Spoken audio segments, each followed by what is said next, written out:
दोस्तों नमस्कार। हम में से अधिकांश लोग आपने देखा होगा कि हमेशा बीमार पड़ते रहते हैं। कुछ न कुछ उनके स्वास्थ्य में लगा रहता है। उनका स्वास्थ्य नरम गरम रहता है। कभी बदन दर्द दे रहा है, कभी सर दर्द हो जाता है, कभी गैस बनने लगती है, तो कभी कुछ तो कभी कुछ। और ऐसे लोग बिना जाने किस वजह से यह दर्द हो रही है, किस वजह से यह प्रॉब्लम हो रही है, वे पास के केमिस्ट के पास जाते हैं और अपने मन से कुछ भी दवा लेकर खा लेते हैं। वह पैरासीटामोल हो, वह दर्द की दवा हो, वह सर्दी खांसी की दवा हो, वह कुछ भी दवा हो, उन्हें इंस्टेंट रिलीफ चाहिए। सहन शक्ति उनके भीतर अब रही नहीं। तो क्या ऐसा कारण है कि ये इस तरह के लोग बार बार बीमार पड़ते हैं? वे जाते हैं, वे टेस्ट भी कराते हैं, लेकिन रिपोर्ट सारी की सारी नॉर्मल आती है, कहीं कोई प्रॉब्लम नहीं। फिर क्या ये वजह है जिस वजह से ऐसे लोग हमेशा कुछ ना कुछ प्रॉब्लम में घिरे रहते हैं? किसी को सर्दी बर्दाश्त नहीं होती तो किसी को गर्मी बर्दाश्त नहीं होती, किसी को एसी ही चाहिए तो किसी को रूम हीटर ही चाहिए। क्या वह कारण है जिसके कारण आज मनुष्य इस तरह का हो जा रहा है? और 10 में से मेरे देखे 7 से 8 व्यक्ति आज ऐसे ही हो जा रहे हैं। तो क्या है वह वजह? एक एक करके हम जानते हैं। सबसे पहली वजह जो है वह है आपकी अनियमित दिनचर्या। ना उठने का पता, ना सोने का पता। कभी 5 बजे उठ जा रहे हैं तो कभी 7 बजे तक सो जा रहे हैं। कई लोग तो 3-4 बजे उठकर भी फिर सोते हैं और वे 7-8 बजे उठते हैं। कभी 1 बजे दोपहर का भोजन ले रहे हैं तो कभी 3 बजे दोपहर का भोजन ले रहे हैं। कभी ब्रेकफास्ट उनकी 8 बजे हो जा रही है तो कभी ब्रेकफास्ट 10 बजे हो रही है। कभी किसी के प्रेरित करने पर 9 बजे सो जा रहे हैं तो किसी दिन 11 बजे सो जा रहे हैं। यह इस तरह की जो अनियमित दिनचर्या है, यह आपके शरीर की बायो क्लॉक, जी हाँ, आपके शरीर में भी एक घड़ी है जो हमारे पूर्वजों से, जो हमारे पूर्वज जिस तरह से रहते आए हैं उस तरह से वह हमारे डीएनए आरएनए में वह घड़ी व्यवस्थित है।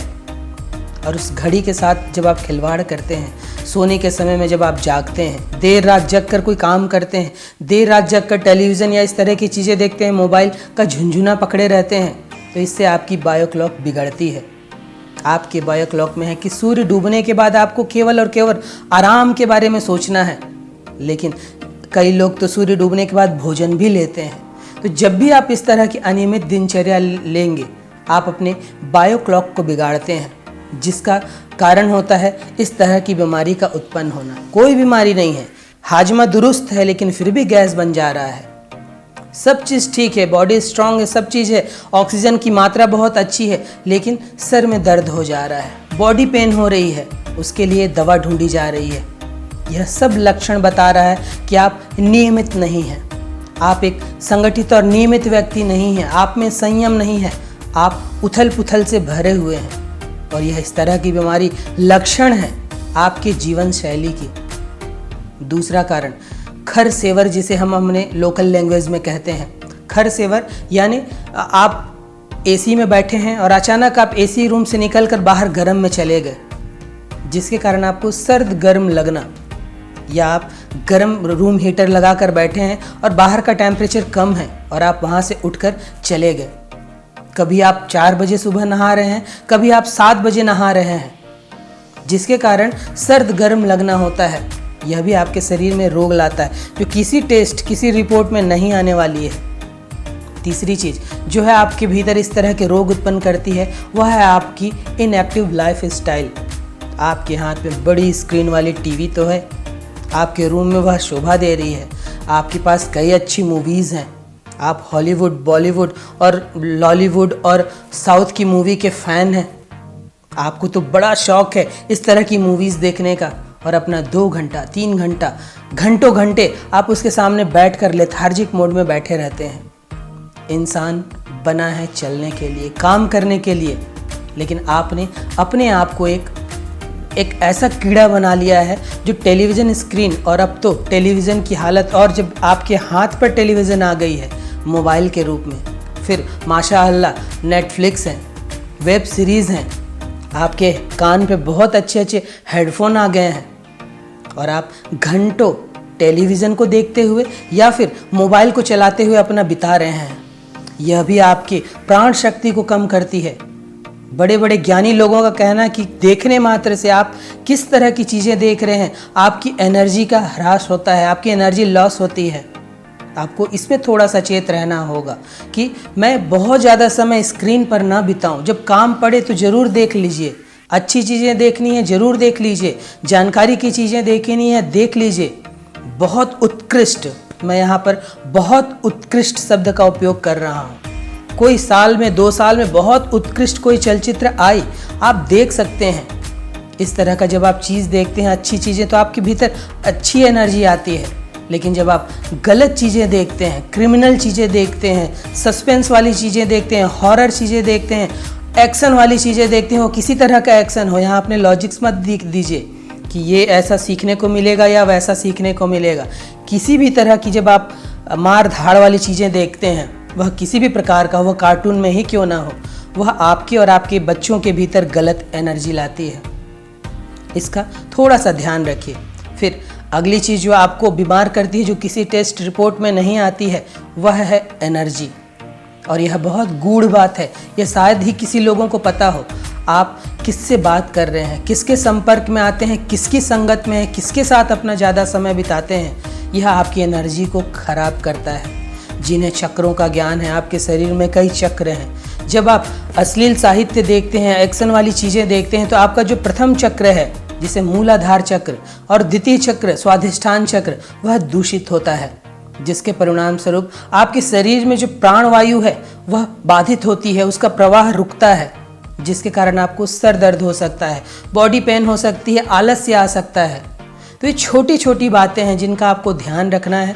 और आप ऐसे योगी पुरुष को, ऐसे नियमित पुरुष को देखेंगे, वे कभी हमेशा एक जैसे लगते हैं। न तो उन्हें कभी कोई बॉडी पेन होती है, न तो कोई और ही प्रॉब्लम होती है। साल में एक आध बार बुखार सर्दी हो गई तो हो गई, वरना वो भी नहीं होता है। उसका कारण है उनकी दिनचर्या, वे किस तरह रहते हैं, गौर करिए। और जब आप भी इस तरह से रहने लगेंगे, आपके सोने का, उठने का एक नियमित समय होगा और वो प्रकृति के साथ होगा। अब उठने का एक समय होगा, मैंने बोल दिया, तो ऐसा नहीं है कि आप 8 बजे 9 बजे प्रतिदिन सोकर उठ रहे हैं। मैं फिर जोर देता हूँ, प्रकृति के साथ जब आप एक होते हैं, सूर्य जब उगता है उससे पहले आपको उगना है, सूर्य जब डूबता है उसके बाद आपको आराम की सोचनी है, उसके बाद न भोजन लेना है, न पानी लेनी है, आपको फिर रेस्ट की सोचनी है। जब आप इस तरह से रहेंगे, अच्छे लोगों के साथ में रहेंगे, आपके आसपास कोई अच्छे लोग नहीं हैं, तो पुस्तकों को, किताबों को अपना मित्र बना लीजिए, अच्छी किताबें पढ़ लीजिए। एक चलचित्र देखने से कहीं ज़्यादा ज्ञान आपको एक किताब से मिलती है। और लाओ त्से का कहना है कि अगर एक भी किताब का आपने 10% भी अपने जीवन में उतार लिया, आपका जीवन अहो है, आपके जीवन में भाग्य ही भाग्य है। लेकिन हम आज ऐसा नहीं करते। हमारे पास, पड़ोस के पास एक टीवी आई है तो हमारे पास उससे बड़ी स्क्रीन वाली टीवी होनी चाहिए। जब कोई मोबाइल में वीडियो गेम देख रहा है और व्हाट्सएप के स्टेटस को चेक कर रहा है, इस लिंक को देख रहा है, उस लिंक को देख रहा है, ये वीडियो देख रहा है, आपको भी देखना जरूरी है। आपको सारी चीज़ें जानना जरूरी है। आप दूसरों के पछड़े में भी बहुत पड़ते हैं। थोड़ा सा सचेत हो जाइए, अपने आप को देखिए, अपने आप को अच्छी ऊर्जा में रखिए। जब आप इस तरह की ताका झाकी करते हैं, कौन क्या कर रहा है, इस तरह की गॉसिप करते हैं, फालतू की गप करते हैं, तर्क वितर्क, विचार विमर्श बहुत ज़्यादा आपके लाइफ में होती है, तो आप वह भी आपके ऊर्जा का ह्रास का कारण बनती है। जिनको सफल होना होता है वे कर्म करते हैं, वे तत्कालिक प्रेरित कर्म करते हैं, वे प्लान बनाते हैं और वे प्लान उनके मौन रूप में होते हैं। उसके लिए किसी तर्क वितर्क विश्लेषण की ज़रूरत नहीं पड़ती।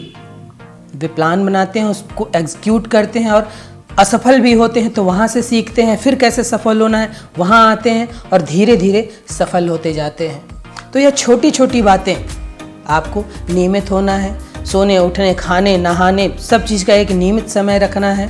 आपको ऐसे लोगों के संपर्क में नहीं रहनी है जो गलत काम करते हों, गलत ऊर्जा में रहते हैं। और आप जब आप सचेत होंगे, अवेयर होंगे, आप मेडिटेशन करेंगे, सब कुछ करेंगे, आप इस तरह के लोगों को पहचान लेंगे, अपने आप दूरी बनाने लगेंगे ऐसे लोगों के साथ में। तो इन नियमों का पालन करिए, फिर देखिए, ना आपको बदन दर्द होगा, ना आपको सर दर्द होगा, ना आपको गैस ही बनेगी, ना और कोई प्रॉब्लम होगी। और मेरी नवयुवकों के लिए विशेष मैं कहना चाहूँगा कि दवाइयाँ खाने की आदत छोड़िए। यह आपको कमज़ोर बना रही है। होता क्या है, जब आपको बदन दर्द दिया, आपने एक 100 mg की दवा ली, वो बदन दर्द अभी भी वही है क्योंकि आपने वजह को दूर नहीं किया।